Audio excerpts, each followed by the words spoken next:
Hello everyone, আসসালামু আলাইকুম। কেমন আছেন সবাই? আশা করছি ভালো আছেন। আজকে আমার চ্যানেলে আপনাদের সবাইকে ওয়েলকাম। তো আজকে আমি বানাবো পাটিসাপটা, গ্রামের একটি অন্যতম প্রধান একটি পিঠা রেসিপি। তো শুরু করা যাক। এই পাটিসাপটা বানানোর জন্য প্রথমে আমি এখানে হালুয়া তৈরি করে নেব।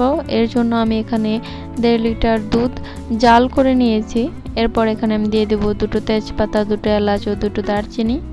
এরপর এখানে দিয়ে দেব আমি 2 কাপ পরিমাণ চিনি। আপনারা আপনাদের হালুয়া বানানোর যে ব্যাটার সেটার পরিমাণ অনুযায়ী চিনিটা মিষ্টিটা চেখে এবং কম বেশি করে দেবেন।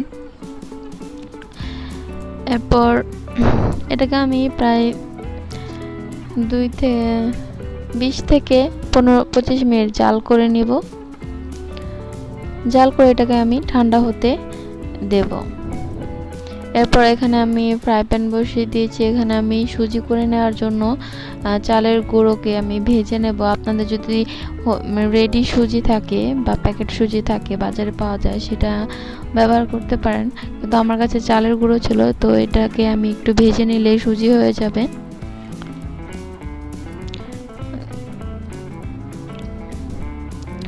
চালের গুঁড়োটাকে আমি হালকা করে ভেজে নিচ্ছি। যখন দেখবেন চালের গুঁড়োটা ঝরঝরা হয়ে গেছে এবং একটু দলা দলা হয়ে আসছে, এ পর্যায়ে এটাকে নামিয়ে আপনারা ঠান্ডা করে নেবেন। আর সবগুলো উপকরণই ঠান্ডা অবস্থায় দুধের ভিতর দিতে হবে।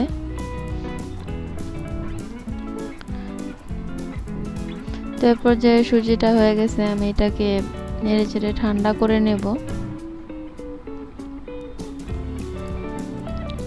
এরপর আমি এখানে কোকোনাট কেটে নিয়েছি বা নারকেল কুড়ি করে নিয়েছি।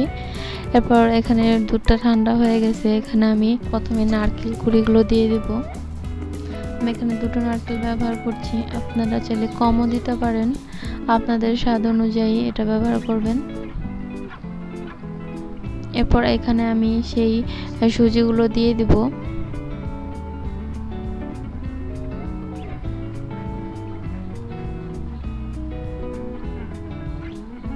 এটাকে ভালোভাবে আমি মিশিয়ে, এরপর আমি মেশানো হয়ে গেছে। এখন আমি এটাকে মিডিয়াম আঁচে এটাকে আমি জাল করে নেব যে পর্যন্ত এটা ঘন হয়ে না আসে। আর এই পর্যায়ে কিন্তু আপনারা মিষ্টিটা চেখে নেবেন। যদি চিনির প্রয়োজন হয় তাহলে এখানে চিনি অ্যাড করা যাবে, কিন্তু এটা ব্যাটারটা ঘন হয়ে গেলে তখন চিনি দিলে সেটা কিন্তু মিশবে না। তো এই দেখুন ঘন হয়ে গেছে। এ পর্যায়ে আমি এটাকে নামিয়ে চুলা থেকে নামিয়ে নেব। নামিয়ে একটা ট্রেতে নামিয়ে এটাকে ঠান্ডা করে নেব। এরপর আমি এখানে পাটিসাপটা পিঠার যে উপরে বাইরের যে আবরণটা থাকে সেটা বানানোর জন্য এখানে আমি 2 কাপ চালের গুঁড়ো, চিনি এবং লবণ দিয়ে এটাকে মিশিয়ে নেব। এরপর হালকা গরম পানি দিয়ে এটাকে আমি ব্যাটার তৈরি করে নেব। এই তো আমার ব্যাটারটা তৈরি হয়ে গেছে। তো এ পর্যায়ে এখানে আমি একটু সয়াবিন তেল দিয়ে দেব যাতে এই ব্যাটারটা স্মুথ হয়। ফ্রাই প্যানটা গরম হয়ে যাওয়ার পর এখানে 1 চামচ ব্যাটার দিয়ে দিয়েছি। এরপর আমি শেপ করে নেব এখানে।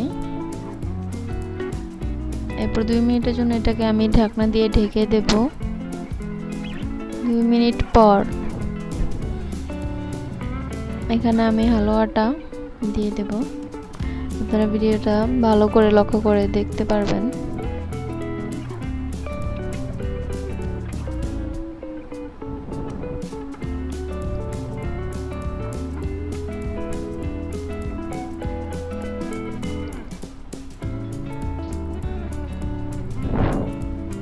এরপর আমি এটাকে মুড়িয়ে নেব সুন্দরভাবে। আর পাটিসাপটা পিঠা কার কার পছন্দের অবশ্যই কমেন্ট করে জানান। আমার খুব প্রিয় একটি পিঠা এটি। আর আমার ভিডিওগুলো যদি ভালো লাগে অবশ্যই আমার চ্যানেলটি সাবস্ক্রাইব করে দেবেন এবং নতুন নতুন পিঠা পুলির রেসিপি অবশ্যই কমেন্ট করে জানাবেন। আর যারা নতুন শিখছেন অবশ্যই আমার চ্যানেলের ভিডিওগুলো দেখে আপনারা শিখতে পারবেন। আর যারা পুরাতন পিঠা বানাতে এক্সপার্ট তারা অবশ্যই কমেন্ট করে জানাবেন যে আমার পিঠাগুলো ঠিক হচ্ছে কিনা বা পারফেক্ট হয়েছে কিনা। তো এইভাবে আমি সবগুলো পিঠা বানিয়ে নেব। এটা খুবই ইজি, আপনারা কোনো ঝামেলা ছাড়া এটা বানিয়ে নিতে পারবেন। শুধু প্রথমে হালুয়া বানিয়ে এরপর এভাবে মুড়িয়ে নিতে হবে ব্যাটার তৈরি করে। আর হ্যাঁ, আর পিঠা পুলি খেতে তো অবশ্যই কোনো উৎসব লাগে না, উৎসবের একটা মানে কারণ থাকতে হয়। তো ছাত্ররা যেহেতু বাংলাদেশের যে পরিস্থিতি, ছাত্ররা অবশ্যই ছাত্রের জয় হয়েছে, সেই খুশিতে আজকে আমি পাটিসাপটা পিঠাটা বানিয়েছি।